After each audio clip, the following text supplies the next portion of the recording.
Hello, everybody. Adrian Plass here. And Bridget. Again. Yes, we're here again. We were saying yesterday morning, listening to the radio, that we're not sure whether to listen to anything anymore or whether to listen to it all or some of it. And yesterday was actually a bit heartbreaking for both of us because it was a lot of it was about people in care homes and the fact that a lot of people are dying in care homes, and the whole business about not being able to have visitors, people you love to look after you. That's a really, really tough thing to handle. It is. I mean, we don't actually have any relatives in care homes at the moment, but we did.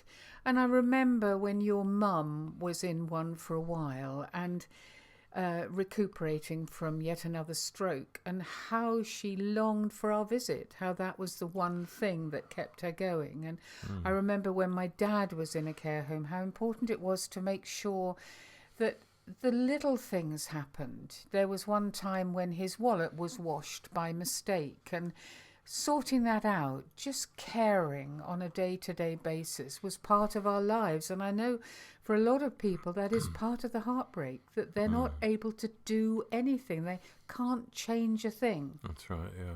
That's absolutely right. You know, a little while ago we read something, didn't we, by John Wimber. And it wasn't a triumphant thing, and it wasn't actually anything to do with healing, was it? What he actually said was, I want to be small change in the pocket of God. And I think both of us have been thinking about that a lot. The small change, the stuff you don't necessarily value usually. And he said, and to be used any way he wants, which is Absolutely. quite a challenge. It's a challenge, but it's a challenge for us as well.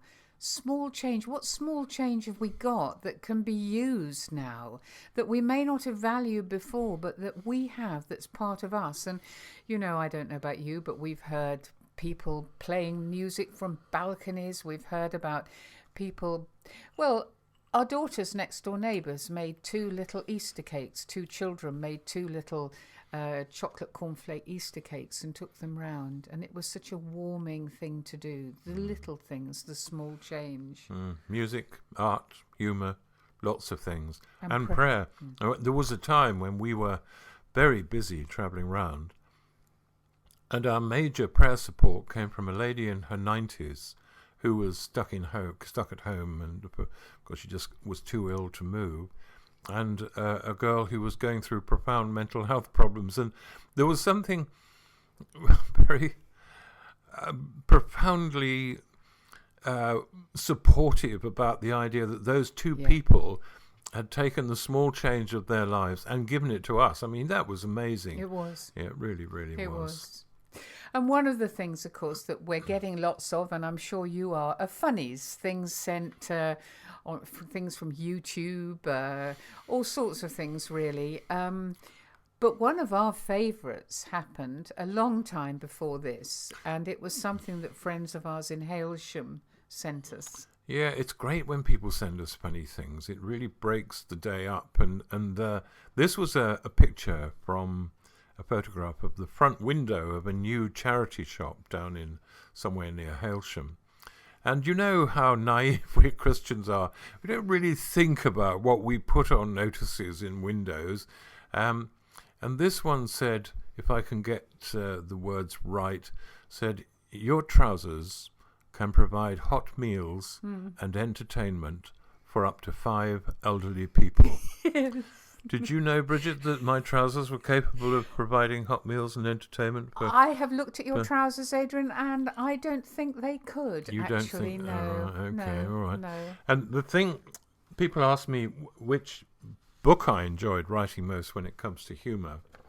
And I think one of the ones I loved was a book called Bacon Sandwiches and Salvation.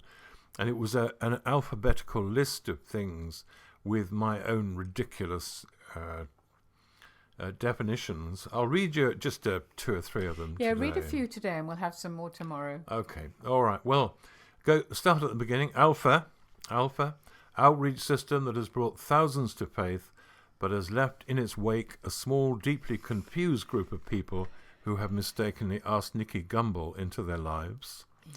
A also for astrology, the study of the movement and relative positions of celestial bodies interpreted as an influence on human affairs. And of course, as Christians, we just thank our lucky stars that we don't have to get involved with such things.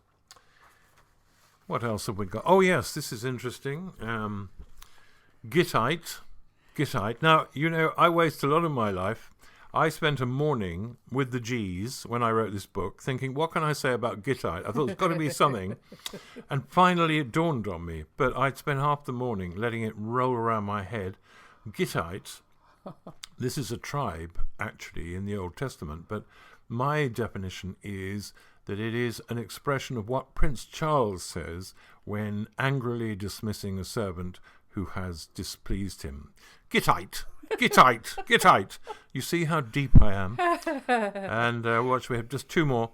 Go in peace, something that is only possible for those of us who are blessed with an ensuite bathroom and toilet. And lastly, something for Old Testament scholars. Jael, Jeal, wife of Heber. This lady nailed Sisera's head to the ground with a tent peg, thus adding fuel to the argument of those who say that the practical side of camping should be left to men. And the rest are as deep and serious and useful as those. Well, I think we will have some more tomorrow.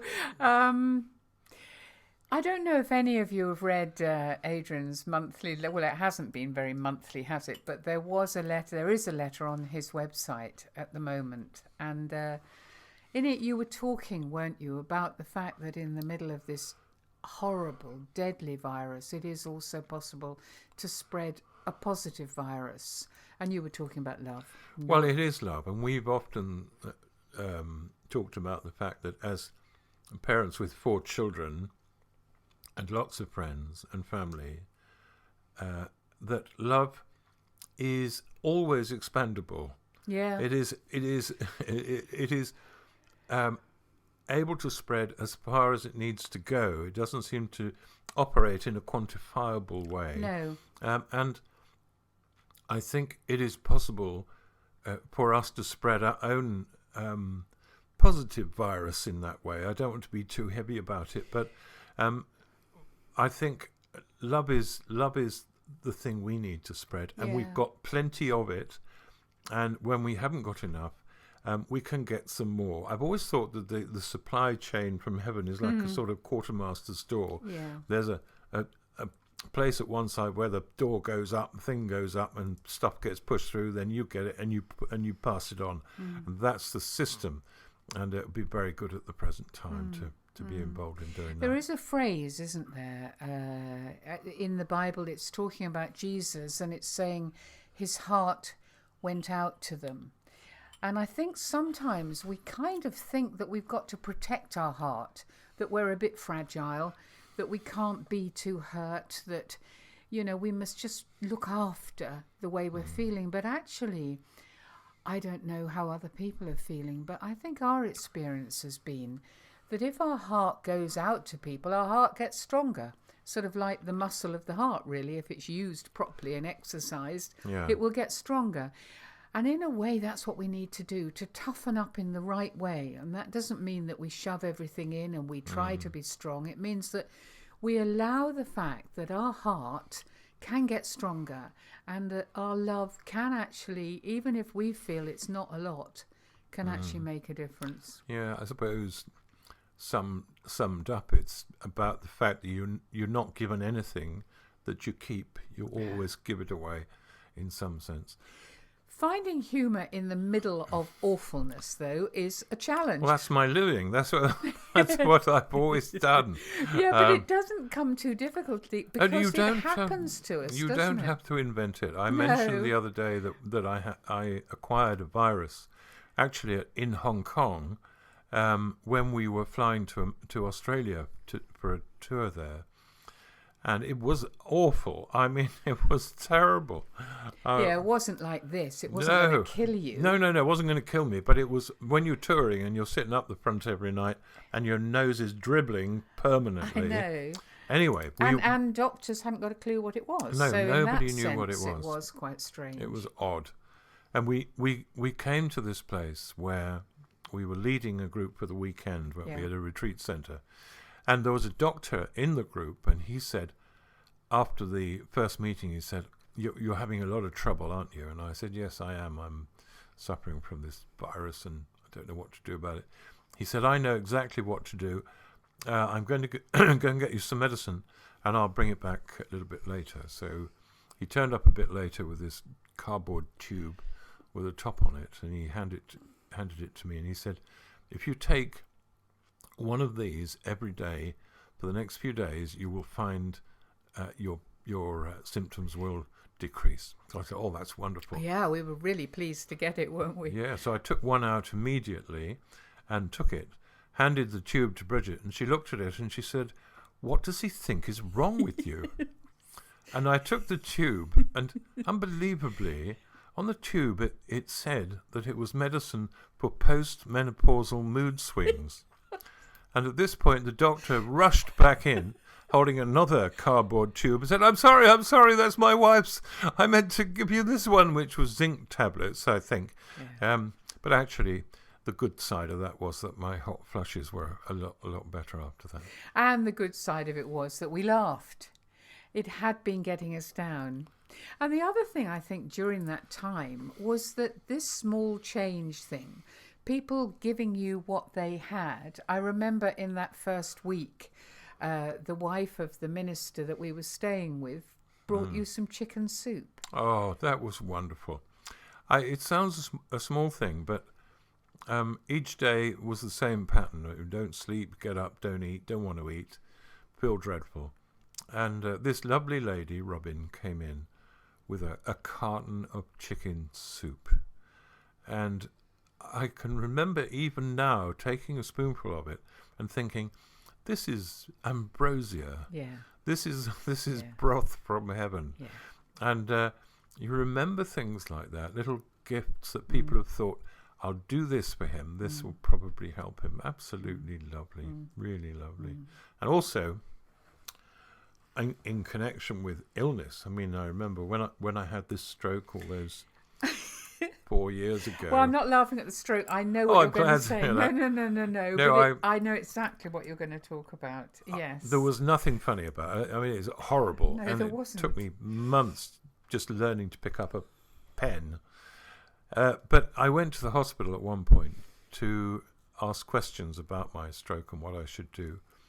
And you had strict instructions to listen carefully to what the doctor said. That's right, to what the doctor said. And the nurse was there. The nurse said, right, Mr. Plass, go down this corridor, and when you get to the end, you'll find a door on the left. Knock on that door. That's where the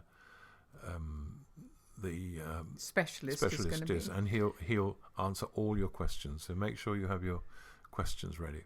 So I go down to the end of the corridor, and I looked up to the left, and there was a nameplate on the door, and it said, Mr. Wolf. Now, I know it's childish, but from that moment on, all I could hear in my mind was my daughter saying, go on, Dad, ask him. Ask him. Go on, ask him. So I went in there. I hardly heard what he said. And at the end, he said, okay, Mr. Plass, is there any final questions you'd like to ask? And everything in me wanted to say, yeah, there is one thing I'd really like to know. What's the time, Mr. Wolf? But I didn't, because I knew a million people had probably said that to him in the past, and he'd have just said, oh, no, not you as well. But those sort of moments, for me, just wake me up and fill me with joy, which is possibly ridiculous, but they also provide stories, of course. So there's usually something. So I suppose all we're really saying in the middle of this heartbreaking, absolutely terrible time is that you can look for things that are funny, because even in this situation, you'll find them. And maybe we need to hunt through our pockets and actually find our small change and think, what have I got that might not look much to me, but might be worth it for someone else? I mean, we mentioned things like cakes and music and art and humour, and especially prayer. That's a huge amount of money in a small change. It's a terribly rainy day. Let's spend it. Yeah, chicken broth as well. Yeah, chicken broth change, as yeah. well. Lovely. Bye-bye. Bye-bye. See you tomorrow.